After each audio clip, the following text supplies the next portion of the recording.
Hey everyone, it's Melody with Design by Melody. I am here with another layout today. This is a 12 by 12 layout. I did one not that long ago and I had mentioned I hadn't done them in a while. Well, here's another one for you, and this is using a photo. So this is a house.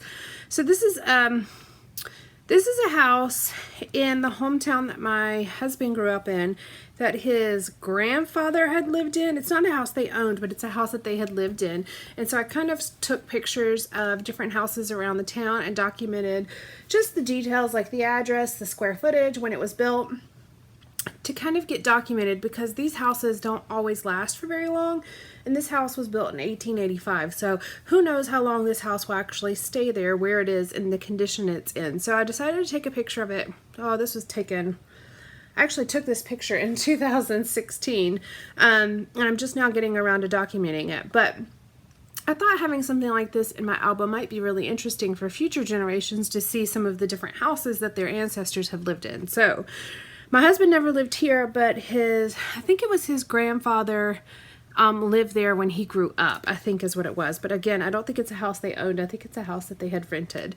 But I am pulling out a Gossamer blue kit from August 2017 to create this layout. Now, my idea, let me kind of give you an idea. We've got a stamp set, we've got some sticky notes, we've got some vellum circles, enamel dots, chipboard, sticker sheet, alphas. This is a 12 by 12 sheet that I've already cut a couple pieces out of. This is the opposite side, but I've already cut a couple pieces out of there. I've got some scraps from previous layouts I've done, and I've got 3 pattern papers left. I have this one with the triangle print with dots. I've got this one, it's a navy blue with like pinky purple grid, and the back side is just some like swatches almost.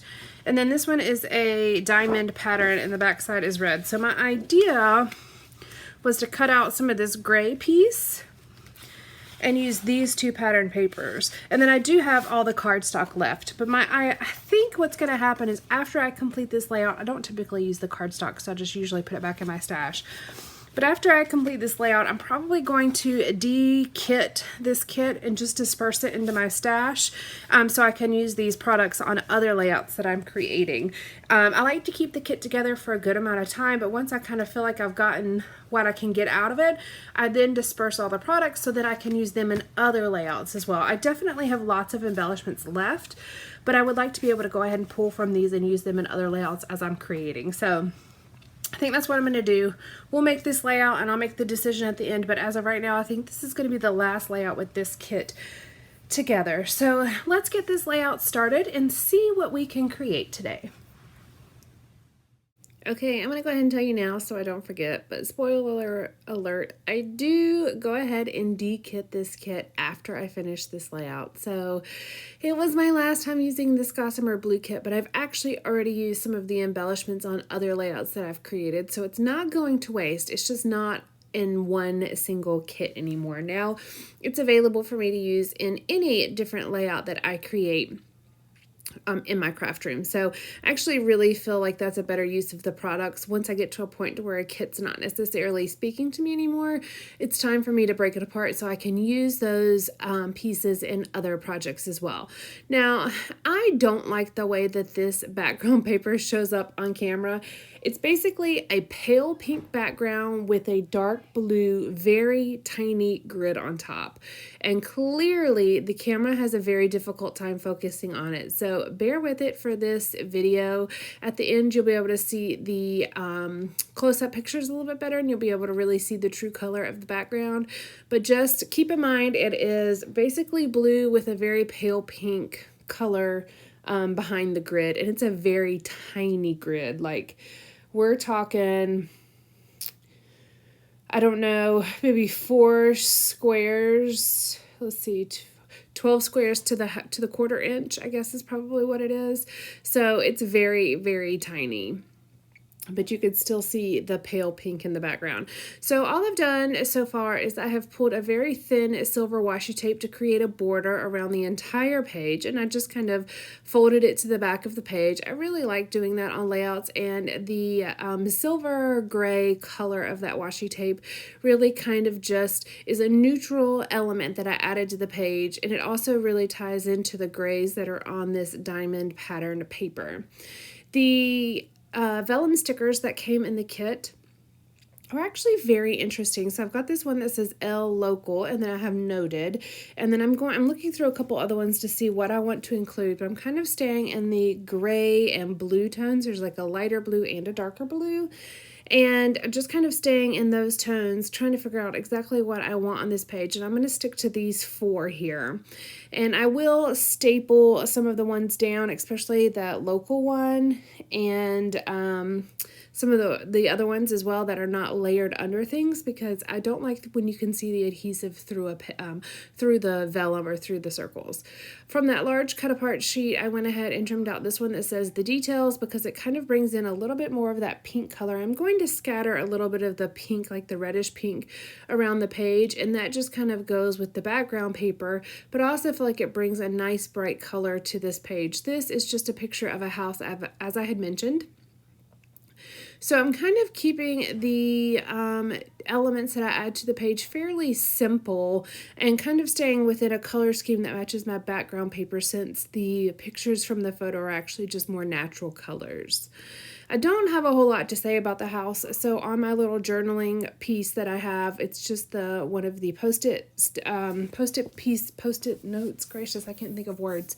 Post-it notes that came in the kit. I will put some glue on the back of that, but I just basically am documenting the square footage, which is 976 square feet, built in 1885, as well as the address, just for future reference. I next time we go down there, I'm going to have to check to see if this house is still there. Like I said, I took this photo 4 years ago, and I have no idea who lives there. I have no clue, no family relation or anything. It's just when I found out that we did have family that lived there, I thought it would be nice to take that picture and have it in my scrapbook album. I'm going through my different alphabets here, trying to decide what I want as my title, and I was going to put where I'm from, but I end up changing that and putting where we're from, because it is our family. It's not necessarily just my husband's family, obviously. It's our family, so I changed it to where we're from. And that ends up being my title here. And I'm using these Daily Flash Alphas from October Afternoon. It is the gray and white set. It's the white meringue storybook set is what it's called. And I just love how bright and crisp it is against this pattern paper background. These stuck fairly well, so I didn't have to add additional adhesive to the back of them, but a lot of times I will add additional adhesive to the back of my alpha stickers if they're not sticking well enough. Okay, I've got pretty much the main points of my layout already on this page. This one came together super quickly, but I'm going through all the different embellishments, looking at the chipboard, going to pull out the stamp set here in a second, just looking to see what I want to add. Now, I've recently gone through all the embellishments that are sitting on my desk and sitting beside my desk. I obviously did not go through my entire stash, because that would take quite a bit of time. But I went through the things that are sitting on my desk and kind of reorganized those. I have an organization system with these drawers where I have like hearts, labels, little bits, lots of other little things like that. And they were getting to the point that they were so full I couldn't even like flip through them, because every time I'd pull out the drawer, stuff would fall out. So I just stopped pulling out the drawer. So I've remedied that. Remedied, that's not the right word. I was trying to say remedy, but it didn't come out quite like that. So I have fixed that. Let's just use a whole different word.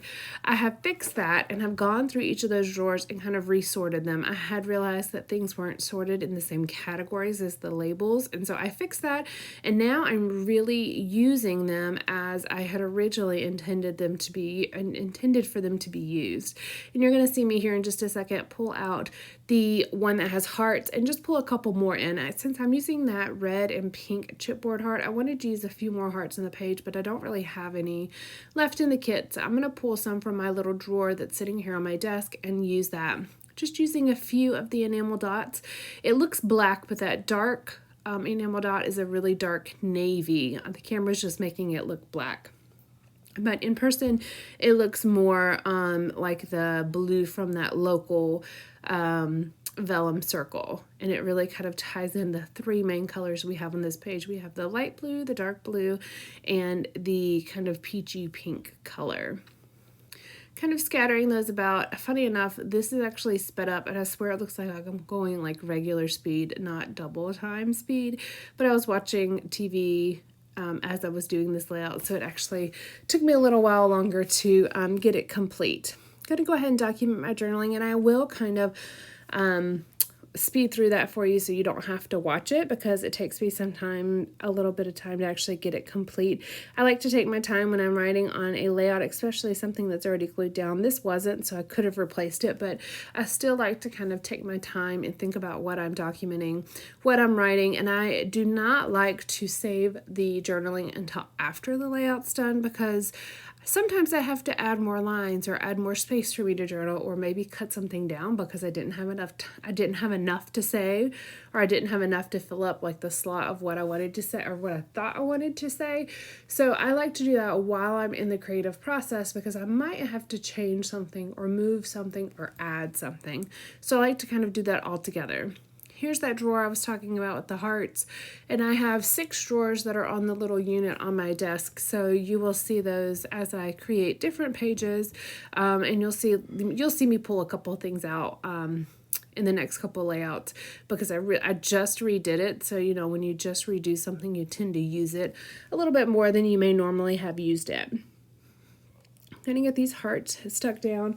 I did use a few word strips. One came from the collection or the kit, and it said, here's the story.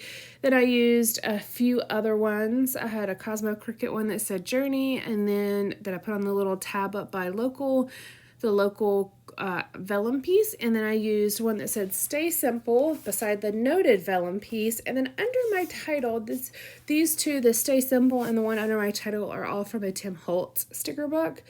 And that one says, it's always the small pieces that make the big picture. And I think that works really well when you're looking at something like this, which is just a picture of a house that a family member lived in. It's not really that important for the story. It's just more so kind of getting a glimpse of where your family's from, what your family has lived like, where they have lived, and things like that. There are a lot of stories I have that I've heard over the years of my family and Ernest's family, like our grandparents and their brothers and sisters. And I really need to take time just to start writing some of those stories down. I do have some of the stories from my dad written down, and I use my family history album to document those. And I do have a playlist here on my channel, if you're not familiar with what I'm talking about, where you can kind of go back and look at those. I have a Smash ring bound, like spiral ring bound book, and that's where I do some memory keeping with some of those family historical, like family history stories and pictures, and I really like the format of that. All right, so here you can really get a good picture of the actual background page.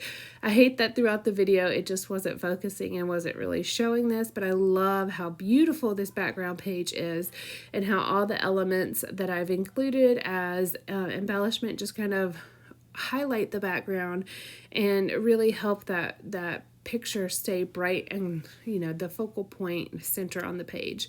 So I've got a couple videos here for you to watch if you are new to my channel and have not seen these videos before, and if you are a subscriber, I hope that you are enjoying all the videos that I've been putting out recently. And if you're new, please subscribe so you can be notified when I post new videos. Okay guys, until next time, bye.